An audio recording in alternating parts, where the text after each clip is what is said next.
is right here. Excel 106.9 FM. Feel the thunder. You're listening to the news live on Excel FM.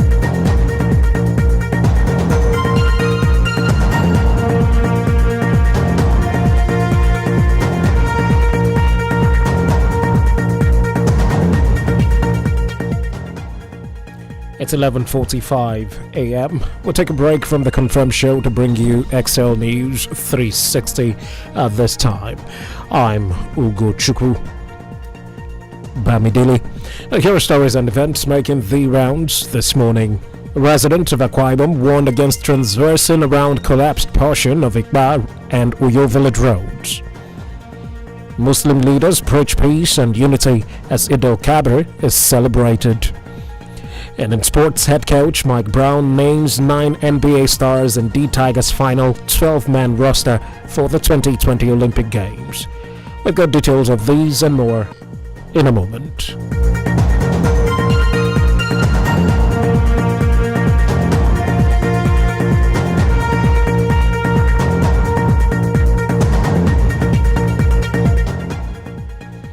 And now the details of the news. Members of the public have been advised to avoid the collapsed portion of Ikba and Uyo village roads to keep off from danger of being swept away by the developing gully erosion.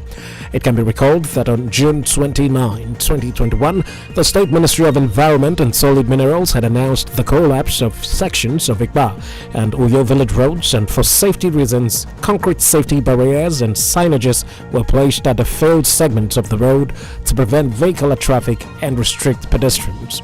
However, days later, those barriers were removed and an illegal toll collection point created, thereby exposing the failed sections of the road, which portends a grave danger for motorists and pedestrians.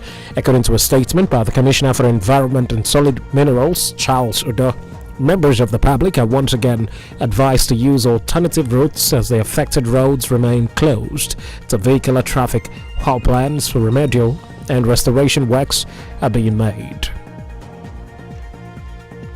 The founder and senior pastor of Holy Ghost Ambassadors Ministry, Yeneme Andy, has said that the recent decision of the Fathers of Faith cannot be binding on Akwa Ibom people, and urged the Fathers of Faith to act as an advisor for the next gubernatorial candidate in Akwa Ibom State in the 2023 elections rather than making decisions. Addressing newsmen in Uyo, Pastor Yeneme Andy said the spiritual fathers of faith should give room to the sons whom they raised to play a vital role in the decision-making, adding that only credible and godly candidates will emerge come 2023.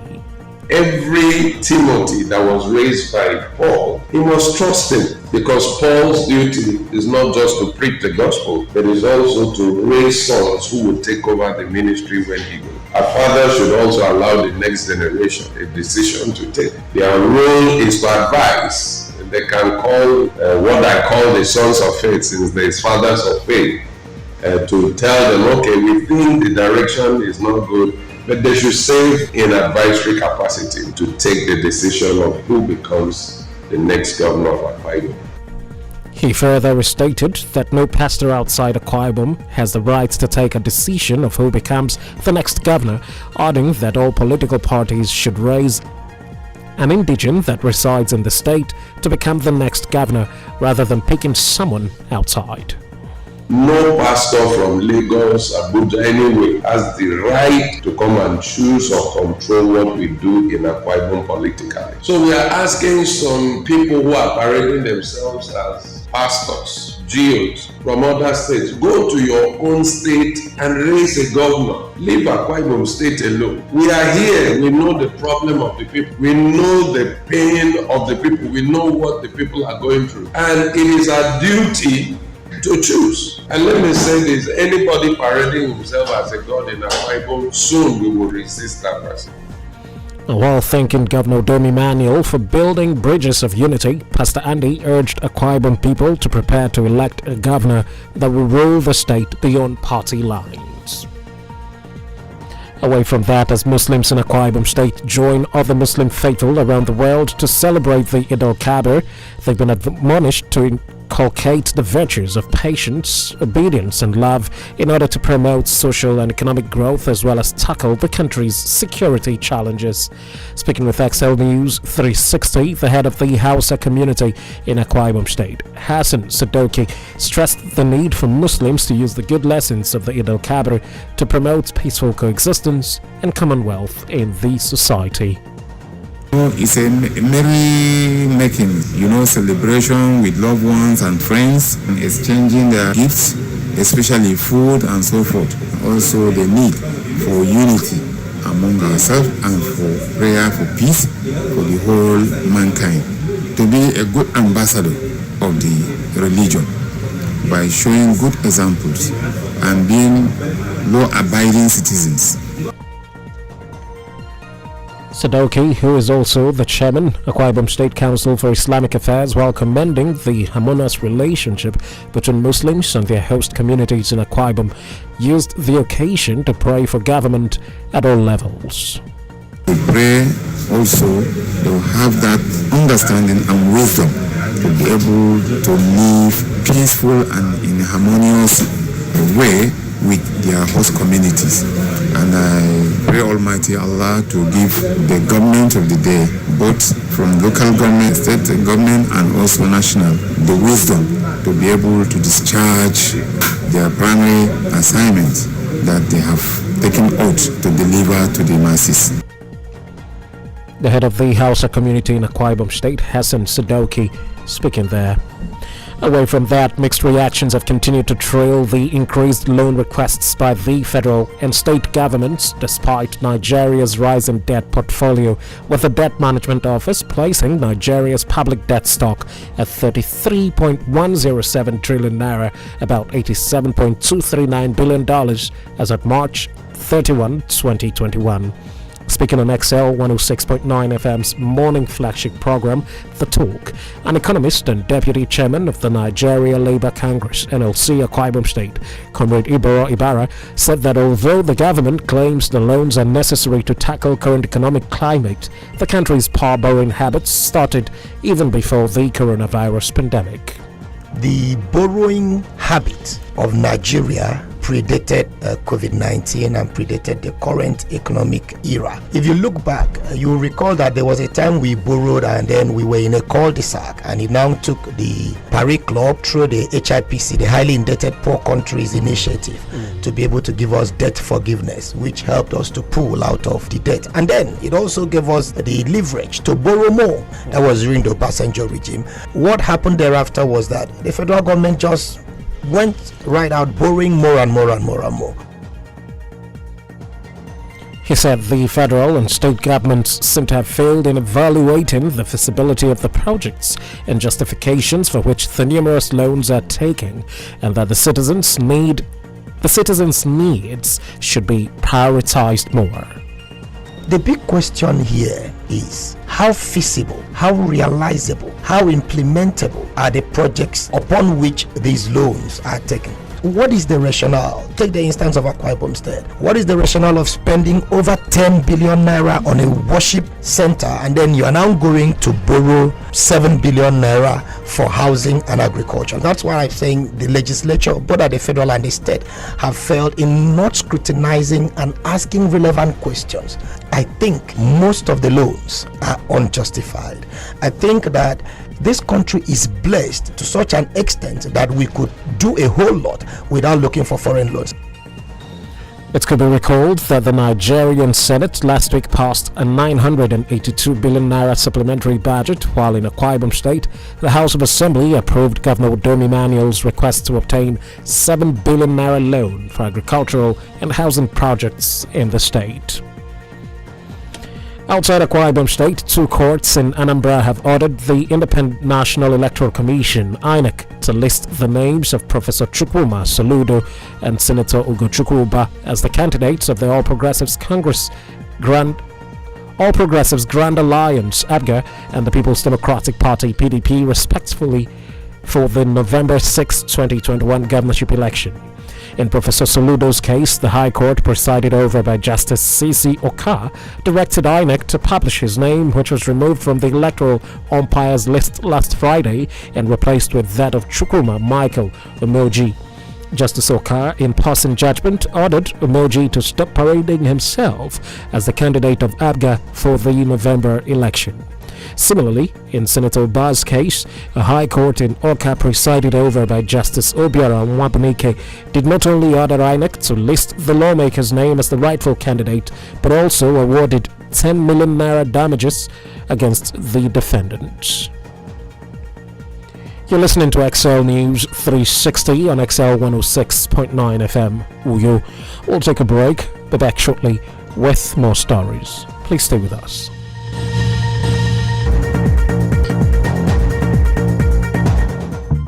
When news breaks, we follow the stories and events where they lead. While they rush to conclusions, we rush to the scene, bringing you the facts as they unfold. They say it's black and white. It's never black and white. XL News 360. Every day, 6:45 a.m., 11:45 a.m., and 5:45 p.m. Be a citizen journalist and report breaking stories from your area by calling our news hotline 0907 328 6240. Also, send pictures and audio via WhatsApp to 0802 200 5155. Slide in our DM at XL 106.9 FM on Facebook and Instagram. XL News 360. Factual, concise, accurate.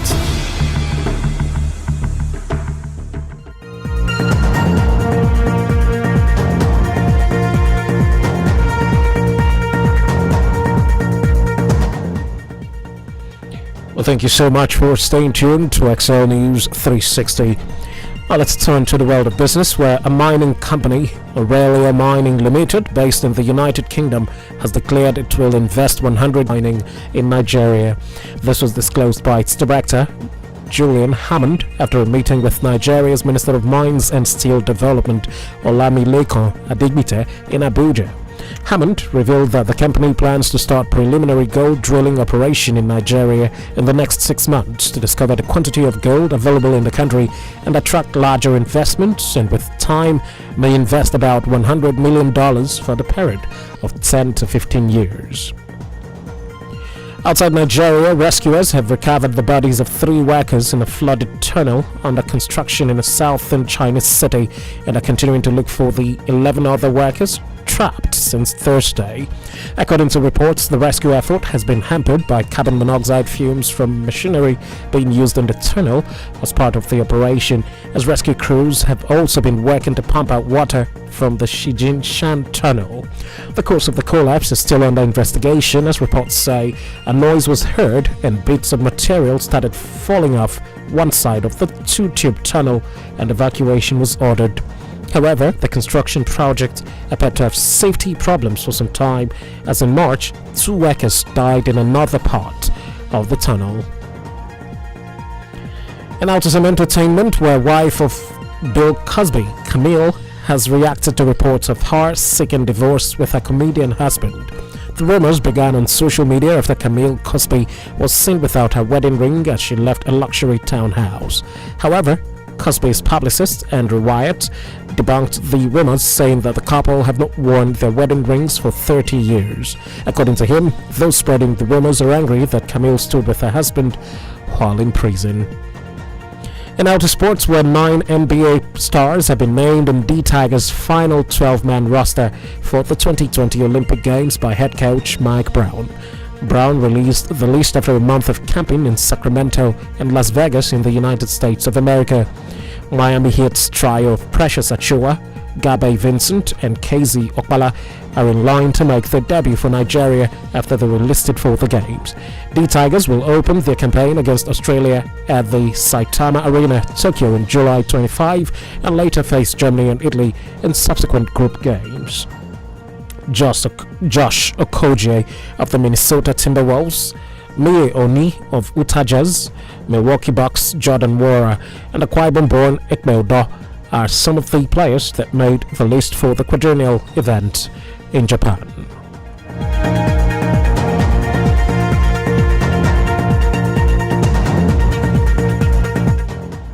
And those are the stories we followed for you at this time. For more information and inquiries, do visit our socials on Facebook, Instagram, and YouTube at XL106.9 FM. Now, for your newsworthy events, you can call our newsroom on 0907 328 6240 or 0802 860 0811. To stay safe today and avoid all forms of violence as you enjoy your holiday. On behalf of the news producer, Otobong Billy, I'm Ugochukwu Bamidele. Good afternoon. That's the news on Excel 106.9 FM.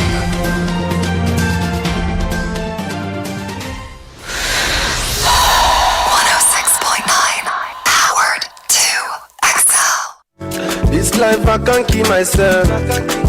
I can't keep myself. No. I beg, stop him. You see the shake hand? For what now? You see the hug? Now, wow. Please keep a safe distance. The handshake and hugs will come later. For now, stay safe. This initiative is from Uyo's premium urban lifestyle music talk radio. XL 106.9 FM. This life I can't keep myself. I can't keep myself. I can't keep myself. My name is Akanifio Ugochukwu.